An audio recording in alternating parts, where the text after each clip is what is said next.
Zamysleli ste sa niekedy nad tým, prečo do niektorého obchodu vojdete a všetko je tak nejako správne? Cítite sa tam dobre, ľahko nájdete, čo potrebujete a možno si zoberiete aj niečo navyše. A potom sú tie druhé, tie chaotické, z ktorých chcete čo najrýchlejšie utiecť. Presne. Je to náhoda, alebo je za tým nejaký premyslený plán? No, to je presne to, na čo sa dnes pozrieme. Na tento deep dive sme si zobrali podklady od slovenskej firmy Rekom. Oni sa od roku 2007 špecializujú presne na zariaďovanie obchodov. A majú za sebou viac ako 700 realizácií, takže vedia, o čom hovoria. Takže ich materiály použijeme ako takú prípadovú štúdiu.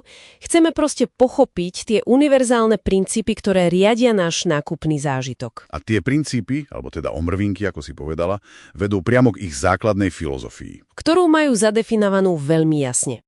Je to vlastne rovnica. Pokojný zákazník sa rovná plný nákupný košík. Čo sa rovná zvýšené obraty. Presne. Počkaj, toto ma hneď zarazilo. Spokojný zákazník. Ale je zákazník, ktorý bol jemne zmanipulovaný, aby minul viac, naozaj spokojný z dlhodobého hľadiska? No, to je tá otázka za milión. Ich cieľom totiž nie je, aby sa zákazník cítil oklamaný. Cieľom je, aby samotný proces toho míňania bol taký plynulý a príjemný, že sa tá hranica medzi spokojnosťou a vedením proste stiera. Takže ten dobrý pocit nie je len nejaký vedľajší produkt? Vôbec nie. Je to kľúčová súčasť stratégie. Ten pocit je navrhnutý rovnako dôkladne ako poloha regálov. Dobre, tak poďme na to. Ako sa takýto pocit navrhuje? Kde sa to celé začína? Predpokladám, že na prázdnom papieri? Presne tak. Na začiatku je 2D pôdorys.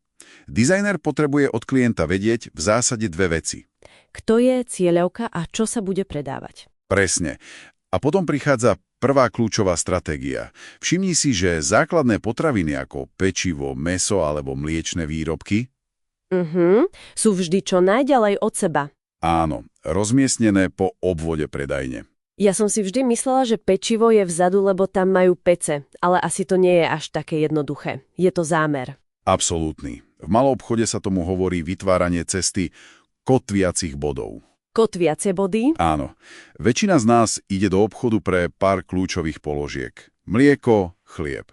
To sú naše kotvy. Rozumiem. Tým, že ich dizajnéri umiestnia na opačné konce predajne, tak nás v podstate prinútia prejsť okolo stoviek ďalších produktov.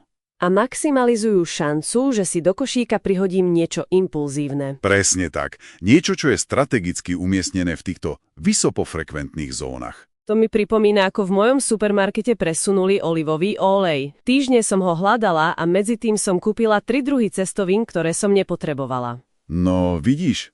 Zdá sa, že moje zúfalstvo bolo súčasťou plánu. S veľkou pravdepodobnosťou áno. A aby sa obchodník uistil, že ten plán bude fungovať ešte predtým, než do toho vrazí peniaze, prichádza na rad 3D vizualizácia. Takže si to môže pozrieť vopred? Presne.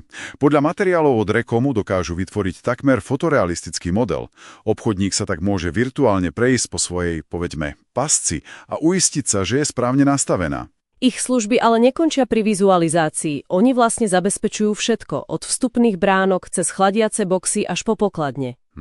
Je to len o pohodlie pre klienta, aby mal všetko od jednej firmy. Je to viac než len pohodlie. Je to o absolútnej kontrole nad prostredím. Ako to myslíš? No, keď kontroluješ každý jeden prvok od momentu vstupu až po zaplatenie, tak vieš zabezpečiť, že celá tá zákaznícka cesta je dokonale plynulá, bez rušivých elementov. Čiže aj zle umiestnený koš môže narušiť ten tok a znížiť predaj. Presne tak. Ich prístup všetko v jednom zaručuje, že každý detail slúži tomu istému cieľu. A to je naplniť ten nákupný košík. Áno. Čo to teda pre nás všetko znamená? Ten príjemný pocit v našom obľúbenom obchode nie je žiadna náhoda, ani kúzlo. Je to výsledok precízneho plánu.